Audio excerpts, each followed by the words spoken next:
Sup Shredders, my name is Logan aka Spiderhands and welcome to an SP Reviews where today we have ourselves a track by an act named King of Cups titled Back to You.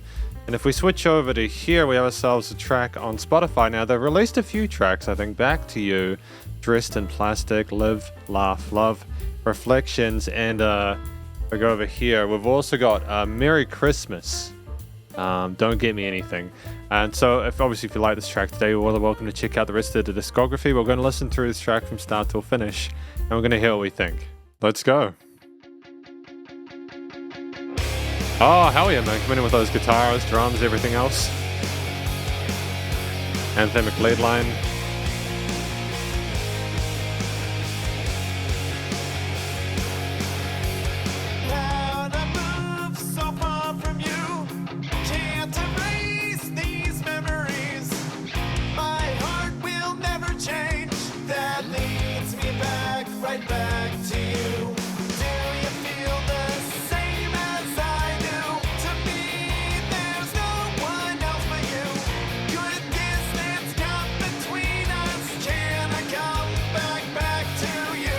There's lots of variation, lots of variety with the different vocal melodies and harmonies. The drum grooves with the eighth note accent kind of constants are nice and kind of push the song forward. Guitars with the palm muted, the kind of distorted bits are great as well. The bass line rolling with the root notes is dope. It's good.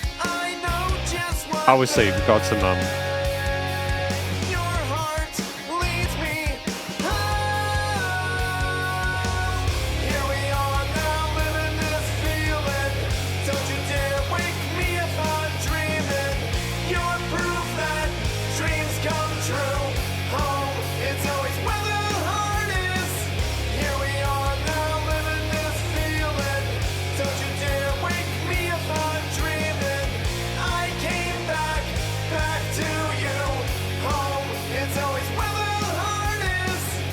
is always where the heart is, so I assume that we're talking about a specific person, or it could be figurative for something else, I'm not sure. But either way, it's enthralling, and I like the fact we're coming to a quiet part here, just after that big hook. Yep, drums, easy entrance back in.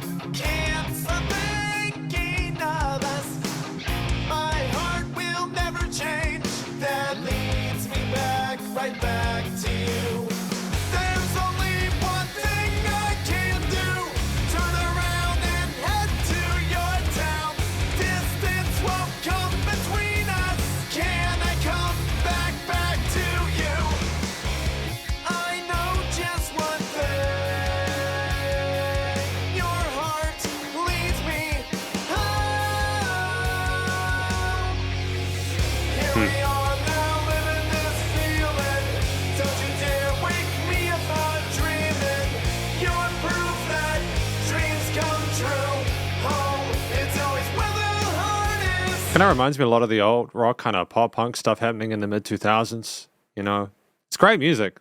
Don't get me wrong. It's nice that a lot of the music released nowadays is kind of harkening back to earlier kind of 2000s influences. Feels almost nostalgic, you know?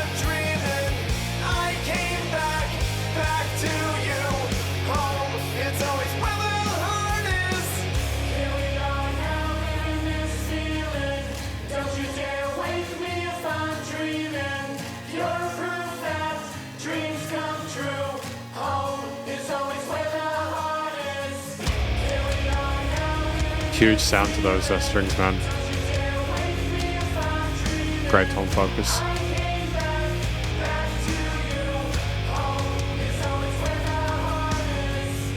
Yeah, that was charming.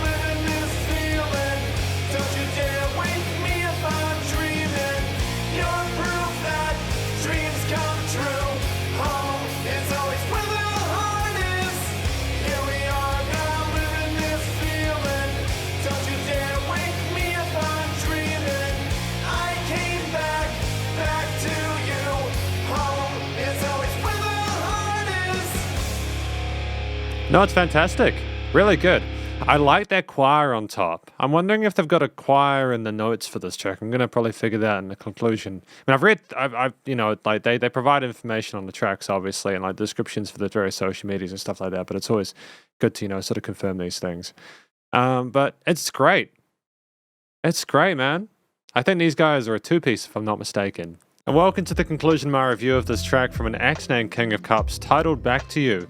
What do I think this track is about? I think that this track is basically talking about sort of the connection they have to someone, the feeling of being at home, of comfort, at peace. You know, wherever you may travel, whatever distance, you know that you're never gonna really feel like you do when you're with that special someone or with that safe space, that part that's very familiar and intimate to you. That's basically what I got from this track, and I think that the vocals told that story very, very well. I think that there was a sense of caring and genuine intent with this. Sounded like it was a tale that was especially meaningful to the people who were singing it, you know. And I think that that is not something that you can take for granted nowadays. There are a lot of love songs out here, but how many of them do they sound real? You know what I mean? There was great hidden chest voice here. I liked the fact that the lyrics were accessible, but that the vocal style wasn't sort of like cheesy sounding. We didn't kind of ham it up or overact it. We stuck within the tropes of like sticking with like familiar repeated melodies, but we never became too alien with it, in the sense that we kind of basically stuck to the concept of similar melodies or harmonies throughout the choruses. Maybe some exceptions, obviously, with the choir coming in at the end, where apparently it's actually a Nigerian choir that's singing in the interlude. The final part is with the eighth part, as well as the final outro chorus, with some wonderful high melody harmonies there, which I think was splendid. It was really beautiful, to be honest, near the end. We had to continued development with the singing, adding more and more to the point where it was especially pleasurable at the end with the climax, and at the same time never kind of taking the listener's attention for granted. And yeah, it was good. So the vocals were sort of, I think the story was great. I think the outside of that, you know, the song itself at 3 minutes 30 is on the kind of the longer edge of the 2 to 4 minute sweet spot that we have nowadays for singles. I think that's good. I think that's a good length for a single. You don't really need them longer than that. I mean, we had a couple of verses, we had a couple of choruses, we had that interlude again with the extra choir kind of inclusion there, and we also had the outro hook, and I think that's all we really needed. We didn't need to over-egg the pudding, so to speak. There was no filler in here. There was lots of range with the different guitar parts, the bass and the drums with the vocals there. I think that with a lack of, I mean, there were some lead parts, there were some interesting harmonies on the guitars there when we weren't going between those power chord parts. There were interesting sort of like lead motifs there. But I think with the lack of like a dedicated guitar solo, the choir made sense at the end there, just simply to kind of add a bit of spice to it, a bit of zazz to kind of get us over the finish line there. Because even though the guitar playing was fantastic, I really liked the different sort of like palm muted and single string plucked parts, and I appreciate the range there. We didn't just stick with one idea on the guitar. We kind of switched around, and we had sort of set structures and different riffs of different bits, which again you cannot take for granted with a lot of songs nowadays, having one sort of main motif and not a lot else. I think the transitions between the parts were great, not least helped by the different with the drum fills, as well as like the eighth note grooves that we had. You know, again, a lot of what I remember from like bands like from the mid 2000s. Bands like Good Charlotte is coming to mind, to be honest. Blink-182 bands like that, you know, like those kind of influences there. I don't think that we're taking too much from those, mind you. I just think that that's what it reminds me of. I think that King of Cups is in their own sort of like niche, though. I think that, especially if they continue to work with unexpected elements, like having a choir on top, that's not something you typically get with music in this genre. If they can add other interesting instruments for other tracks that they do to kind of get a different angle, or to make it sort of like less kind of like comfortable, ironic to the theme, I think that'd be great for keeping listeners interested, just because I know they're going to get something new every time alongside the same quality of tune and performance. The bass lines were really sort of like sensible, and they rounded out the low end really well. And I think in addition to that, what we had going on, I didn't mean to play that then, I guess I just wanted to listen to the chunky distortion.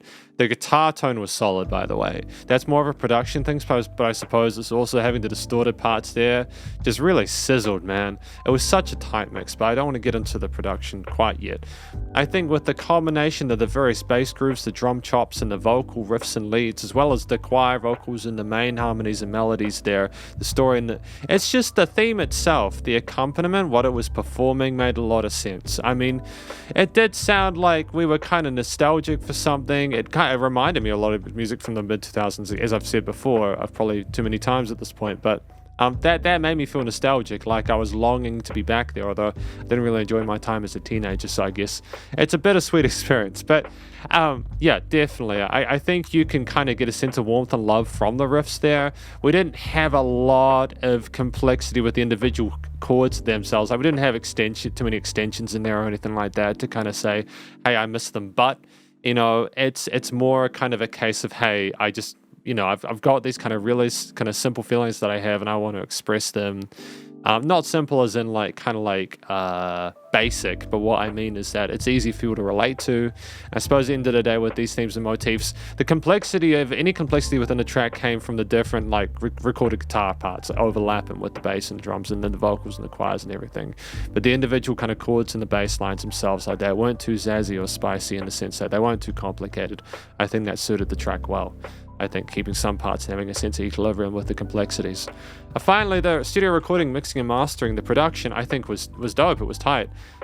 We had a really great time, I think, with how things were leveled in the mix. The vocals were nice and clear and present, and they had a great polish to them, clearly experienced on the microphone as shown by the previous tracks that they've done there. I think that the guitars are nicely double tracked on the sides there, recorded at a crispy kind of tone to them. The bass line's nice and round in that low end there, notched and filtered nicely, and the drums, they cut into the mix, but not in a way where it was too much. They were heavy and they were chunky, but they never kind of overwhelmed the rest of the mix by their oomph. You know, the tone on the guitars was chunky. It was a real kind of thick distortion there with the rhythm parts, but the leads were nicely etched into that mid to high range there without becoming too sharp or brittle. And just when you have the warmth of the mid-range, high range with the choirs there on top of all the other kind of drum and bass elements with the guitars nicely positioned on the sides, you just had a really massive mix with almost euphoric parts in that last chorus there where it just became glorious with the culmination of different elements there. So yeah, there was great, you know, there weren't any resonant frequencies in the frequency spectrum, and things were nice and balanced in the stereo field. There was dynamic range to it. You know, we did come down after the first chorus into like a quieter part with like the strum parts taking away the bass and the drums. Those changes in perceived loudness are important. The reason they're important is because you don't have everything the same loudness. If you do, it becomes very kind of like, the listener can kind of like glaze over a bit, if you know what I mean, because it's just the same. Even if there's lots of differences in the change of riffs, if things are mixed too tightly, if there's too much compression, it becomes very kind of samey. So having the points where you take instruments away, as much as, obviously that's as much a composition thing as a studio production thing, but having that makes things more exciting. And then finally, you know, limiting compression, nice and loud without pumping. I mean, effectively, this is a great track from King of Cups, and hopefully you enjoyed the review and the song. If you did, please check them out via the various social medias and a Spotify page, and stay cool and stay safe. Please remember to support your local musicians and artists at this point in time, as they need the help more than ever with all the crazy stuff going on in the world, and I'll catch you in the next review. Spiderhands out.